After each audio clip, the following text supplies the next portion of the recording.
we're talking about synergy in life, of course, and specifically about nutritional synergy and food pairings that are better together. We experience 1,000 waking minutes on average every day. How are you spending yours? I'm Dr. Wendy Bazilian, and you're listening to 1,000 Waking Minutes. I can't wait to connect with you here with practical ways to eat well, move daily, and be healthy, to optimize every waking minute you live for a happier, healthier life. Thank you for sharing some of your waking minutes with me today. Let's get started. I'm saying yes to better days, yes. I'm on my way, yes. It's gonna be okay, yeah. Good day and welcome to this episode of 1,000 Waking Minutes, the podcast where we explore how small and sometimes simple changes to our daily routine can have a big impact on our overall well-being and our lives. I'm Dr. Wendy Bazilian, and today we're talking about synergy, what I like to think of as our better together. Specifically, we're going to be talking about nutrition and food pairings and sort of a cool topic that I love to talk about, so I hope you'll enjoy it as well. But isn't it true in life we're often better together? If we get the right combo, the right pairing, it's just better. So think about classic things in food like peanut butter and jelly or cookies and milk. I think of classic pairs like popcorn and the movies, for example, or favorite pairs like we go together like Rama Lama Lama, ka-ding-a-ding-a-dong, like Sandy and Danny from Grease. You might think of Laurel and Hardy, pairs in the universe that amplify each other. And I think nature's most perfect pair is the sun and the moon, or day and night. In fact, there's a book that we just love here. We got it originally. When it came out, I had heard about it. We got it for my daughter, and it's called Solway by Lupita Nyong'o and Vashti Harrison illustrating. And it's a story about a little girl, Solway, who explores some real challenges that she's living with, having dark skin. One of the beautiful metaphors throughout the book, which is really, really true, is about darkness and nighttime and lightness and daytime, and sort of the idea, and I'm paraphrasing here, but in darkness there is always light, like the stars twinkling and the moon. And in daylight and sunshine, there are shadows, and how they rely on each other, and in fact they are better together. So I love the idea of better together. We're going to be talking about it. And we're going to talk about food pairings in particular. So hopefully this will be an intriguing episode for you. Of course, we don't just eat nutrients, but I'm going to share a little bit about the nutrients that start the science of the better together and enhancement. We eat foods on a plate and we eat them together, hopefully. And so the best better together is when we can share the magic of synergy around the table with each other. And I want to show you how certain foods work better together and how simple pairings, to tease you with some ideas that you can actually take to your own kitchen and your own creations, to your own cuisine. So you don't have to eat a specific certain type of food or way, but there are some clues that I'll give you in some of these pairings on how you can do it on your own as well. So to kick things off here, I would like to share a quote that I think really captures today's theme. As some of you know, if you've listened before, you know me in person, you know I sort of love poetry and love quotes that have meaning to me and hopefully those that I work with or that I share time with as well. And today I have a few about synergy, but this is the one that I want to focus on today. This is by Ryunosuke Satoru, a Japanese poet and writer, known for his sort of reflective nature and about the power of collaboration, really. And it speaks to this and synergy, I think. Individually, we are one drop. Together, we are an ocean. thinking about how we come together, one drop in the ocean, but together we're bigger, we're grander, and we're all integrated and collaborative in that way. And that's how our nutrients really come together in a food, right? You don't taste calcium per se. You don't taste vitamin C. You taste the food. And in fact, you may get the note of a food, but then when it's well fused into a plate, you get the overall experience of it. So I think that foods are incredible and they have the power to create something far more powerful and hopefully more enjoyable than any one food on its own. So a quick story about why this is important to me and why now. I really love talking about synergy. I've done a couple TV segments on it. I brought some of my favorite tips to Live with Kelly and Mark in the past. And I love the thematic and the idea that the foods, that we knew this globally and historically, even before the science showed up. Maybe that's the thing I love most about synergy. Some of this, you'll see, are things that we've been doing as a humankind well before the science has shown up.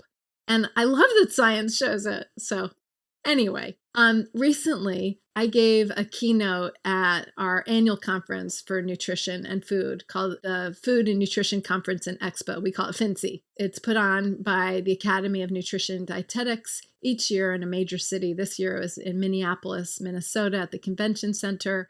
Many, many thousands of nutrition professionals, dietitians come together, students, faculty, and whatnot. And I was awarded a Distinguished Lecture Award. And my topic, the title of my talk was called Better Together, Harnessing the Power of We in a Me-Centered World. Throughout this talk, for 90 minutes that I delivered, I talked about mentorship and diversity in teams and collaborations, and how health outcomes are greater for individuals and participation greater when diversity is reflected, or when diverse teams come together, interdisciplinary teams come together. I talked a little bit about some of the Blue Zones projects happening nowadays, ways to create communities that are healthier together. But what I really anchored it in originally was the core of synergy and nutrition synergy, that as nutrition professionals, we learn the chemistry and the science of the nutrients, but there's a fascinating piece that comes together when you know what those nutrients do and how they can amplify each other. So nutrients are important, and particular foods are very important. But it's not just 1 + 1, like, oh, there's vitamin C in this one, and there's important proteins in this one, and then you eat them together, you get vitamin C and protein. Sometimes, and many times, in fact, they pair together and they amplify something else that wouldn't have happened or occurred if they weren't put together. So in an effort to sort of celebrate what I love about nutrition and food, which is that history plays a role, culture plays a role, religion plays a role, anthropology and our behaviors play a role, so many things, politics, so many things play a role on food. I feel like synergy and talking about food pairings is really all of those things. So whether we're talking about beans and rice, which we will be talking about, I feel like they're the Bert and Ernie of food pairing, Sesame Street, Bert and Ernie, that they're like two best friends that why wouldn't you eat them together? Even though I'll tell you, you can, of course, but why wouldn't you eat them together? They're delicious. They make magic happen. These are the type of food pairings that have happened around the world long before we had the tools of modern nutrition science to really identify the why and how and the mechanisms. And now we just get the best of that and also continue to do our delicious pairings at the table. Think about common culinary traditions. Surely you've heard about beans and rice being a great pair. Maybe you've heard that they're a great complete plant-based protein.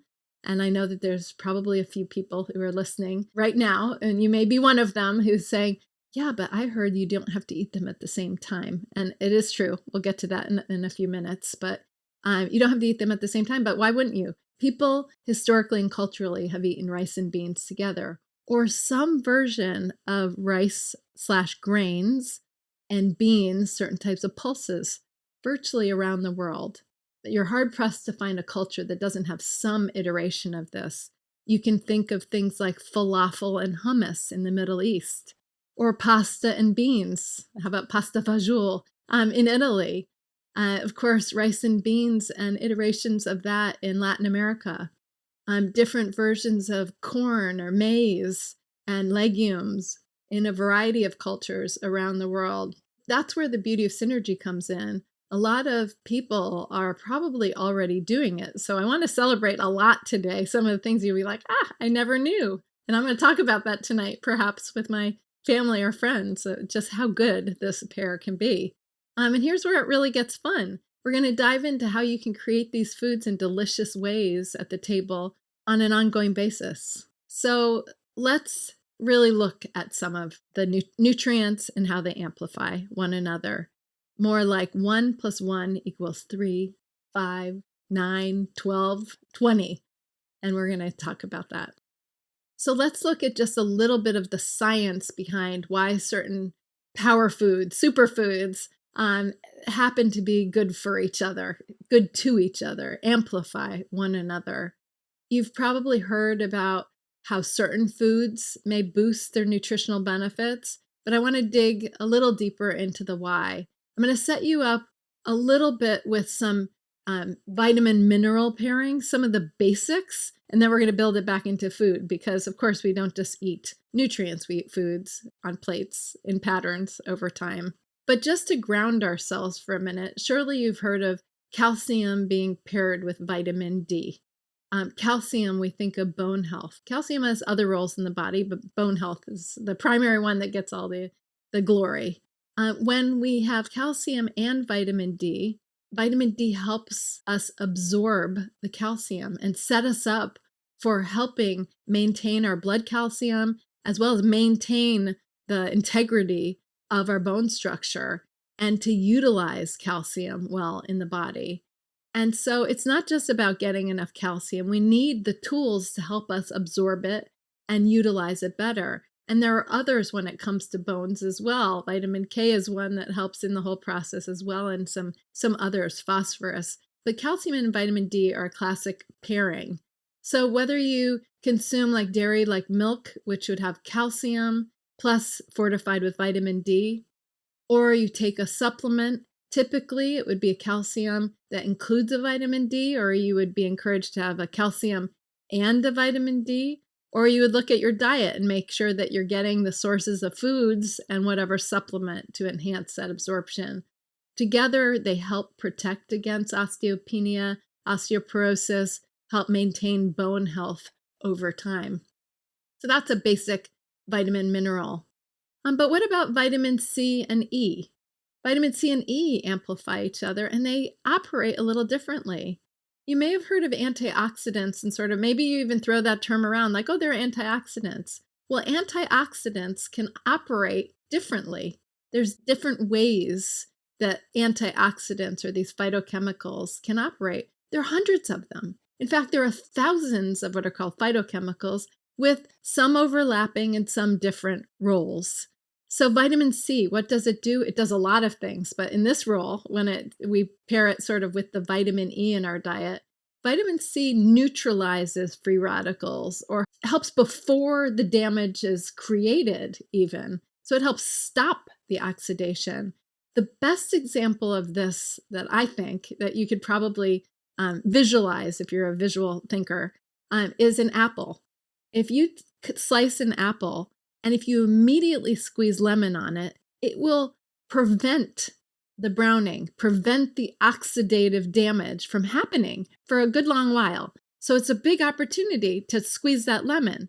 But if you wait time and it starts browning, you can stop it from moving forward, but you're not going to undo that browning. That's what vitamin C does, which is really, really cool. Meanwhile, vitamin E operates in tandem and amplifies vitamin C because vitamin E can help regenerate other antioxidants like selenium that help keep the cell protected from some of this.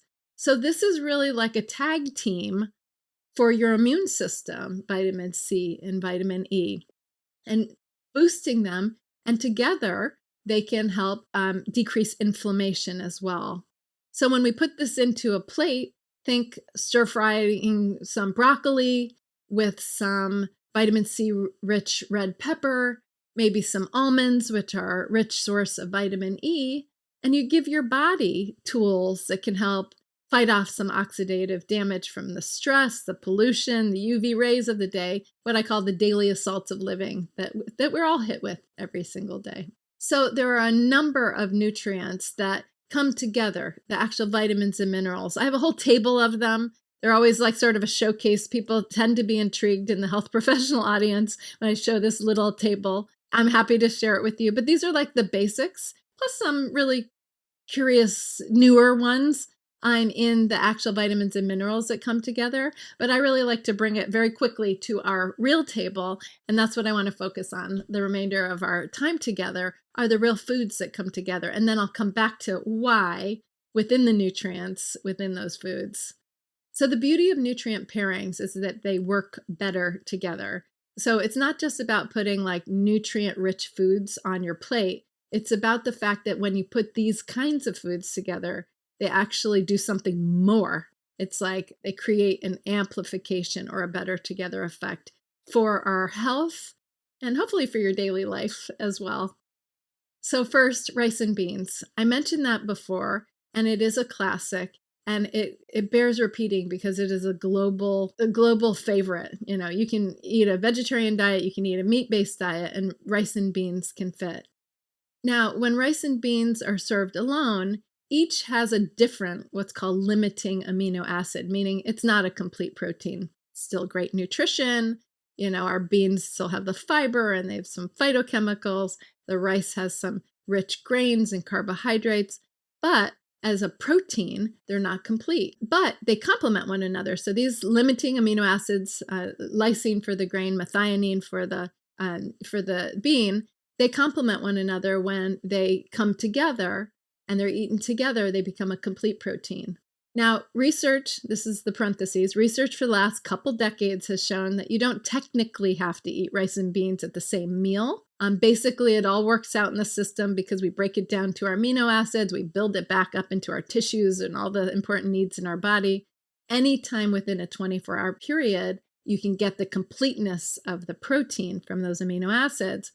But it bears to repeat, why wouldn't you eat beans and rice together if you like it?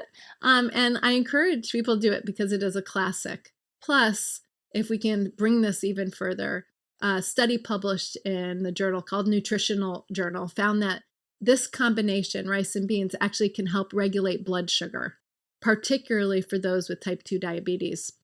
So it's not just good for nutrition, it's good, this nutritional synergy can help health overall.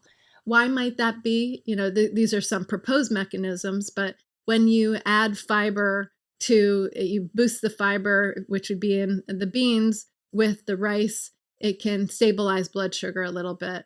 The combination, the completeness of the protein may bring down the blood sugar or modulate the rate that it enters the bloodstream. And also it's a protein. So protein is satisfying and satiating. Plus it's pleasurable. That's not really a mechanism, but pleasurable food, I feel like is very satisfying. But there's research to support the blood sugar regulation for rice and beans. Next up, mangoes and spinach. And I use these together to remind me really to share a smoothie recipe, which I will do in the show notes or a link to it, I guess, called my Tropis SoCal smoothie, which features mango and spinach in a delicious drinkable smoothie. Mangoes, you may not know, but they have 100%, one mango has 100% of your daily vitamin C.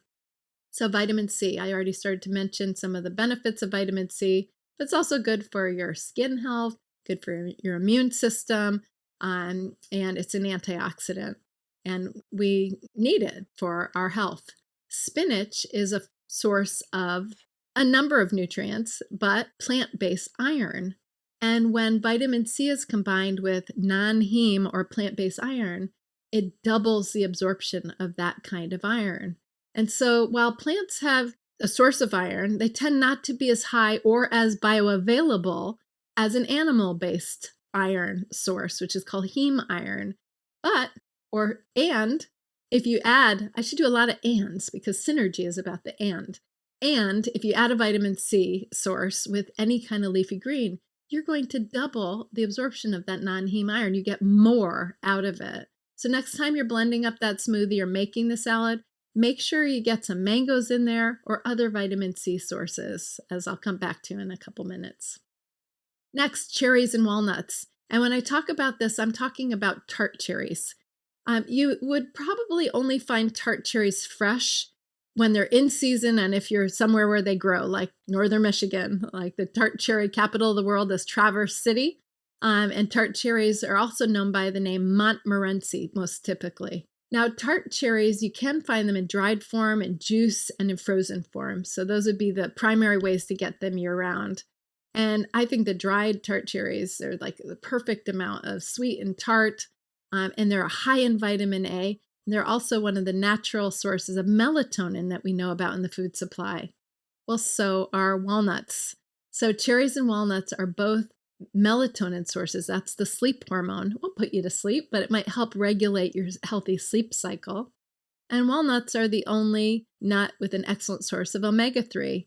So when we put those together, say in a trail mix or on our salad, not only do we get the unique nutrients of each of those foods, but we also get an amplified anti-inflammatory effect, reduce inflammation, some sources of melatonin, and they're just better together. Isn't that a cool pairing? Olive oil and salad. I'm so happy to share that dressing should be on your salad. I hope you've already heard this message. It has been going for a good decade or so. But I grew up in an era and well into my 20s where there was a phase where people were really taking the dressing off the salad. They were just squeezing a little lime or lemon or citrus or vinegar on their salad and taking away the olive oil, afraid of the fat, of course. But if you've ever wondered why the Mediterranean diet is so healthy, it's not only attributable to olive oil, of course, but olive oil, when it's paired with leafy greens, it boosts the antioxidants in those greens, the carotenoids, which play a role in skin health, immune health, and other things, by up to 400%. So adding the dressing, adding that fat into your salad, not only helps with satisfaction, it's delicious, there's other benefits to olive oil you may have heard about, but it actually helps out the greens and other vegetables that may be in your salad. It amplifies and boosts their absorption in the body. So don't skip the dressing. I hope that you've heard that message loud and clear. And it's not just for flavor, but it gives a really legitimate nutritional boost. Here's one that I find fun. I hope that you will too. And it's tea, like green tea, white tea, black tea, tea plus citrus. Research has shown that when you add citrus or a source of vitamin C to your tea, and when I'm talking about tea, it's Camellia sinensis, the real tea. There's great things in those herbal teas, which are technically called tisanes or infusions.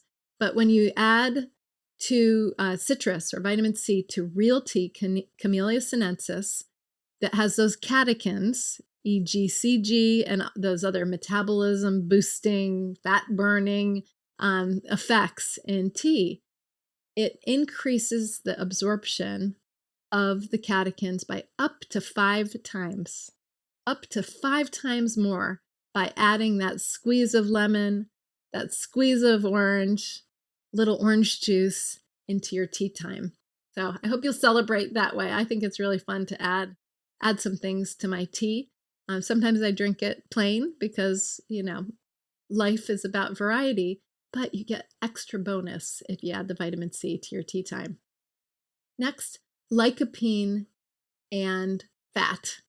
So now I'm talking about nutrients again, but I'm going to put those into 2 kinds of real food plates. Pasta with sauce, red sauce, tomato sauce, and olive oil makes for increased absorption of lycopene, a very important carotenoid or antioxidant and phytonutrient, by up to 26%. So when you add the fat, similar to what we were doing in the salad a little while ago, it increases the absorption. Now, you may have heard that tomatoes, well, they've got great nutrition no matter how you slice them, fresh or otherwise, but lycopene really is enhanced by heat. So sauces, tomato sauces, pizza sauces, roasted tomatoes will have higher lycopene to start. But when you add something like olive oil as the roasting medium or into the sauce, you actually can enhance the lycopene absorption. Lycopene can play a role in heart health. It's shown to play a role in reducing risk of stroke, and in men in promoting and helping with a healthy prostate. So that's number one, lycopene in fats. The other one I want to draw your attention to is a classic, salsa and guacamole. So if you've ever dipped your chips, I hope you have, in salsa and guacamole, you'd be well to have both. Because salsa, again, is that tomato. It has some lycopene. Even when it's fresh, it still has lycopene. And avocados with all those nutrients, plus the fat, plus the fiber, plus the green from lutein, an antioxidant. Well, those monounsaturated fats in avocados helps increase the absorption of lycopene. So salsa and guac, they just go together, don't they? And there's a reason that they enhance and amplify each other as well. And finally, I want to talk about flavor in general, herbs and spices in particular. When herbs and spices are added to meats or higher fat foods, we see benefits in a couple of different ways that are very compelling. Number one, research from Penn State has shown that when herbs are added to a high-fat meal, so think a heavy high-fat meal, this wasn't the study design, but think, fattier meat with some herbs and spices, a rub or a marinade, maybe some fries or something, heavy, fatty meal. When herbs and spices are added to that, this Penn State study found that post-meal triglycerides were significantly reduced. So this means that when we eat a high-fat meal, it is very natural that right after the meal, our blood gets a little thicker and it starts reflecting the food for a period of time. Especially high-fat meals, our triglycerides tend to go up. Well, herbs and spices have shown to help bring that down or keep that lower over time. So that's important. And triglycerides can be a risk factor, as you may know, to different cardiometabolic disease and conditions, heart disease risk, metabolic disorders like syndrome X, prediabetes, and others. But this is the real reason as well. When herbs and spices are added in marinades or rubs to animal meats like meat, poultry, or fish before cooking, anytime that an animal meat, this doesn't apply to vegetables, an animal meat goes to heat. So it's baking, grilling, roasting. Think the grill outside. There is a production of cancer-causing compounds. I don't say that lightly, but in life we are affected by lots of different microassaults, and we hope that our body system and the antioxidants in our other foods will help work that out. Well, when you add herbs and spices to the meat and marinades, it can reduce the production of those harmful compounds on the grill by 70 to 80+%, 70% and higher by a number of studies that have been done. That means making your meat more delicious by adding things like rosemary and garlic and thyme, and your herb and spice blends can reduce the production of HCAs, which are called heterocyclic amines, malondialdehyde, other compounds that are generated from grilling. You can stop it from happening or reduce it significantly. That's a huge plus. So these are a few of the food pairings. I hope I've sort of whetted your appetite and teased you with some of those. We'll put them into our plate.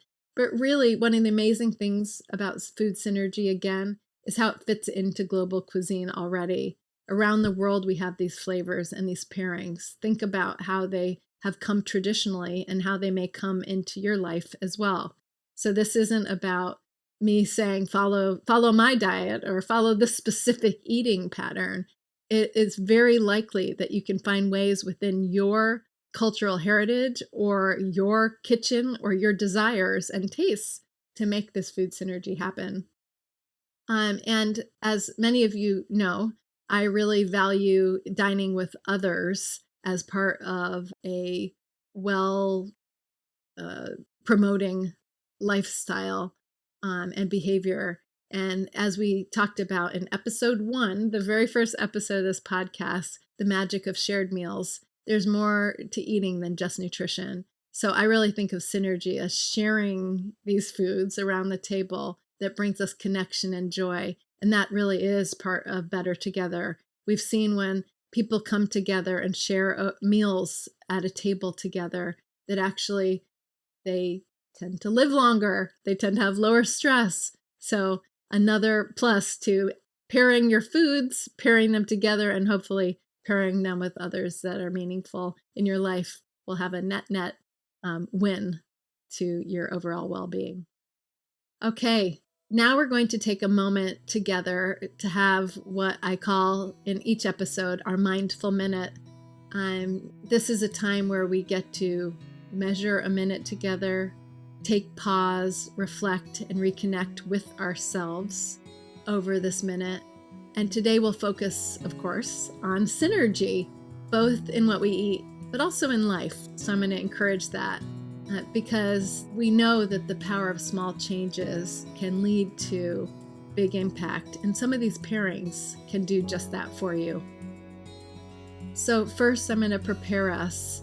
And we're going to, if it's appropriate in the space that you're at, not if you're driving, we're going to close our eyes or lower your lids and gaze softly somewhere in front of you.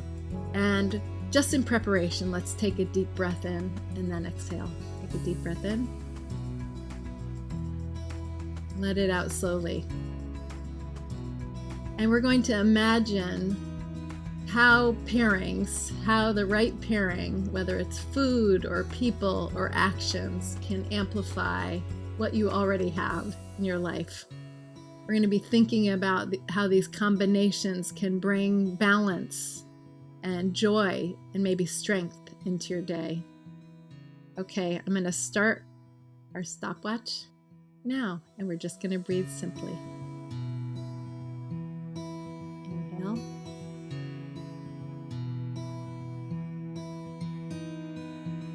Think about something in your routine that works well together already. Maybe something as simple as adding lemon to your tea, if you like that, for an extra boost. Or a partnership with someone in your life that brings you energy and joy.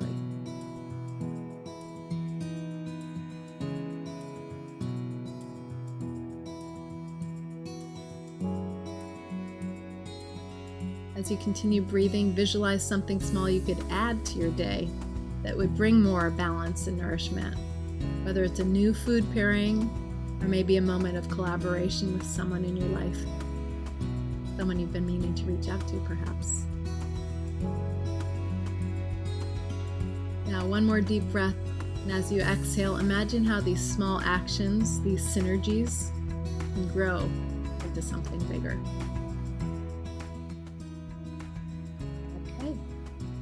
Thank you for sharing that mindful minute with me.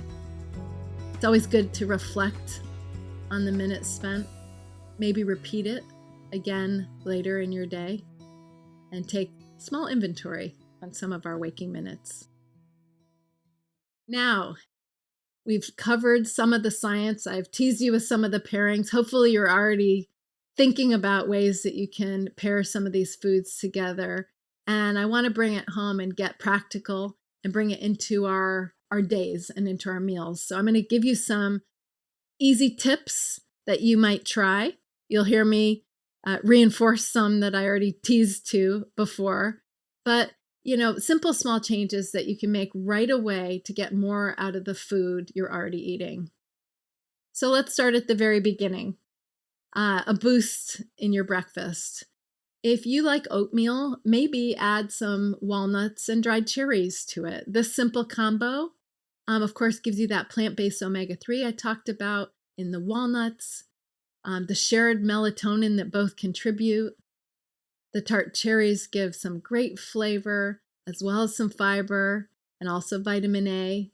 And together, they have some anti-inflammatory effects and benefits as well. How about tea time? Whether you like your morning tea or you bring it into the afternoon, next time you're brewing tea, add a squeeze of lemon or a little bit of orange. I like to actually sweeten my tea, sometimes with honey and orange juice, or just use a little orange juice. So if you add a little bit of vitamin C there, you're giving yourself not only the powerful antioxidants, but amplifying their availability in your body. At lunch, maybe a power lunch salad. Let's make our salad work even harder for us with our leafy greens, and then maybe add some strawberries and bell peppers for vitamin C. That's another way. And I mentioned mangoes and spinach before, but this is similar. The strawberries and bell pepper are vitamin C sources, hard workers with our spinach and our leafy greens to help us with the iron absorption. And then, of course, we're going to dress that salad with some healthy fat, and that could be a drizzle of olive oil or a nice vinaigrette.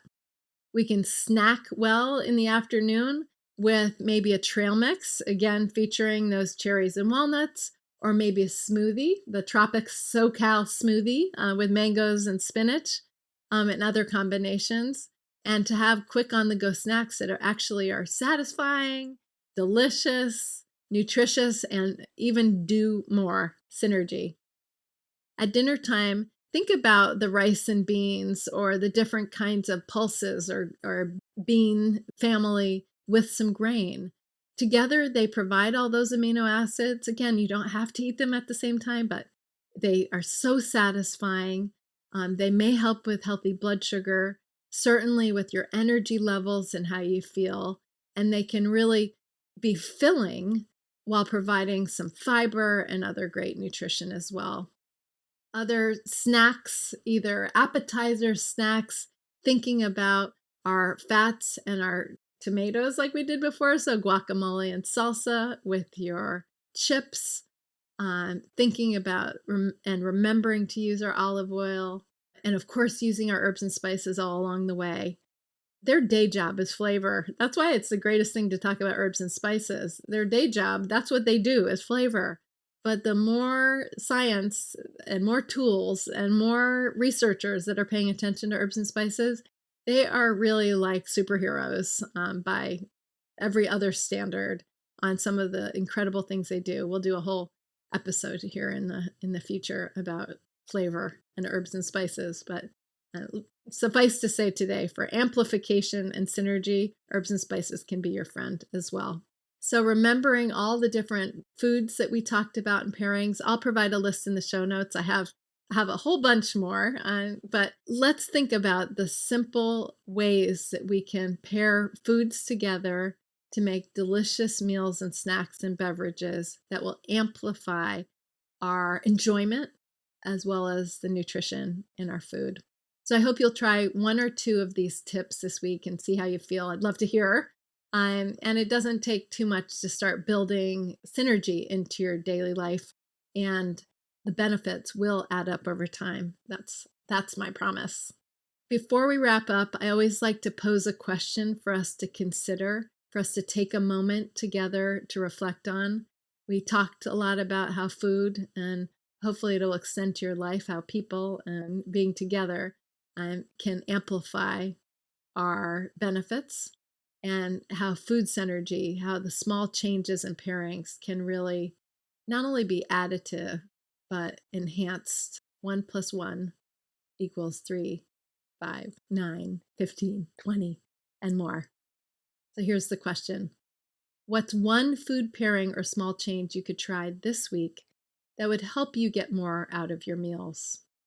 Is there something as simple as adding some citrus to your tea, or a handful of walnuts and cherries? How would that maybe make you feel? Sometimes when we feel good in our brain about some of our behaviors, it starts also translating to how we feel in our body as well. So I hope that and encourage you to feel that as well. So take a moment to reflect on how you might apply this in your own life. You don't need to overhaul everything at once. Start with one thing, one pairing, and see how it makes you feel by the end of your day.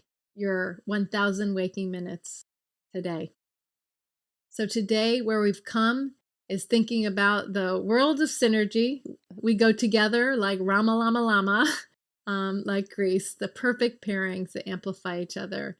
We talked about how certain nutrients and then certain foods, when they come together, they make more and they work together to boost your health more. Whether it's the complete protein and amino acids, whether it's enhanced iron absorption when vitamin C is added, or how olive oil increases those carotenoids by an impressive 400+%. These combinations, as we know, are not just good nutrition. They really amplify the benefits for your meals and promote good health overall. Remember that they're easy to implement, and they're part of how you can make the most out of your 1,000 waking minutes each day. It's not about perfection, but it's about making those small practical changes that can add up over time.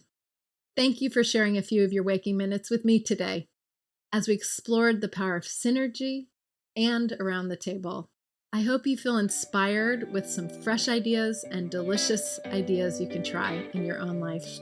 Until next time, be well.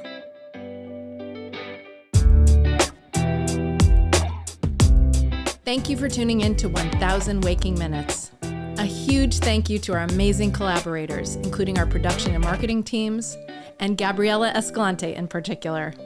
To the ultra-talented Beza for my theme music, my lifelong friend and artist, Pearl Price Photography and Design, to Daniel Ballantyne, Jen Nguyen, Joanna Powell, and of course my family, and everyone working tirelessly behind the scenes. And to you, our valued listeners, I so appreciate your support. If you enjoyed today's episode, please consider leaving a comment, writing a review, and giving 1,000 Waking Minutes, that's us, a 5-star rating. And please hit subscribe on Apple Podcasts, Spotify, or wherever you enjoy your podcasts. Please follow and stay connected at wendybazilian.com. And don't forget to share with your friends. Your support helps us grow and bring you more great content. Until next time, find some simple opportunities to optimize those 1,000 waking minutes each day. I'm saying yes to better